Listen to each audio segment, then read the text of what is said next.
This is B Wright, and I'm talking with James LaFond, prolific author, 267-ish books in his bibliography. I do want to ask you about, as a fledgling author, really trying to build a presence and an identity. I've wrestled with the idea of pen names. I was trying to figure out, do I use my, the name, like mingle my author life with my, other identities, professional, personal, etc., or do I kind of go off into something else? But I want to get your thoughts on that, and then also building a brand. What recommendations do you have for new authors in this respect? Well, I don't even like the idea of branding. Okay, even though I'm a natural slave and I'll break my back for an attaboy. You know, It is kind of a dirty word, yeah. hey, but I, I've been associated with numerous people who are anonymous uh, video makers, anonymous podcasters, and anonymous writers who actually stopped writing because they were afraid of losing their day job, Yeah, and it's a very who real thing, yeah. and others who continue to write successfully and are now stuck with these artificial identities that they imposed upon themselves because Mm, they stopped practicing self-censorship because they had the protection of the pen name.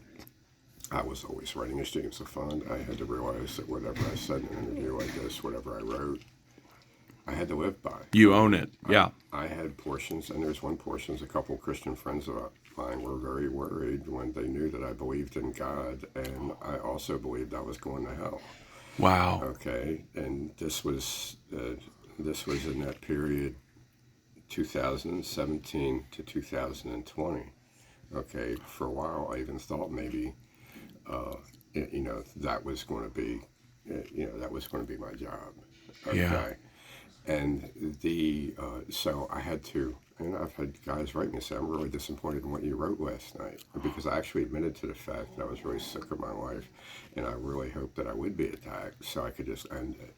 Yeah. Okay, because I was actually starting to get really problems being me. I was getting fat. I was injured. There was a lot of from the constant violent threats and everything. It was working on me, and it was starting to kind of twist me. Wow. But I couldn't. I had to fix myself. Mm. Okay, or I had to allow myself to be fixed because I was operating under my name. If I had been operating under a pen name, it might have been perfectly all right for me to just go nuts as that character. Did you at any point regret having used your name? Mhm. Oh, that's great. No, Okay. I've regretted many things that I've written. Yeah. Okay. But also with writers, you notice, okay, Robert A. Heinlein, going back to him, his juvenile fiction, he was a very different man from his latter works where he goes off on these tangents. He's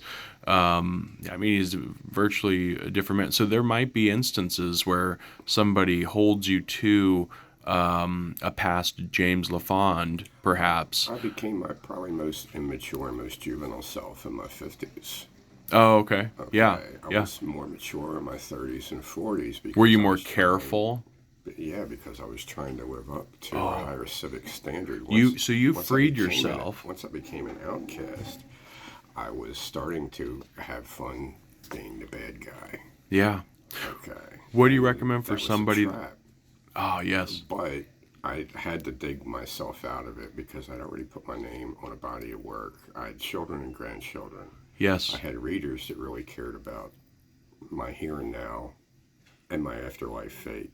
Yeah. Okay, or real readers, people that I was really close Real to, people. Yeah. and I I wasn't able to just go down that hole and just become uh, a Hunter S. Thompson caricature of myself hiding behind a pen name. So I think by not adopting the pen name, uh, I did myself a long-term favor. Wow, and you might not have known that. Give myself a chance to salvage You myself. did dabble with a pen name at one point, and I think you said something like it didn't work. I tried to say I was Randy to a young lady that wanted to talk to me. Yeah. And she looked at me. She just picked me out. She of just a bar knew. Yeah. Because she thought I was somebody she could confide in. I was like, I can't lie to her about who I am. Uh-huh. And that's when Randy kind of was back to.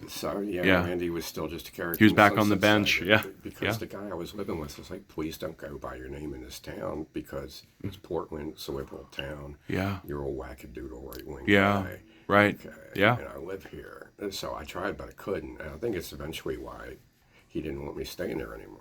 Yeah, well, thank you for that. That's something I still struggle with, but ultimately I think I'm on side, just own it, So thank you.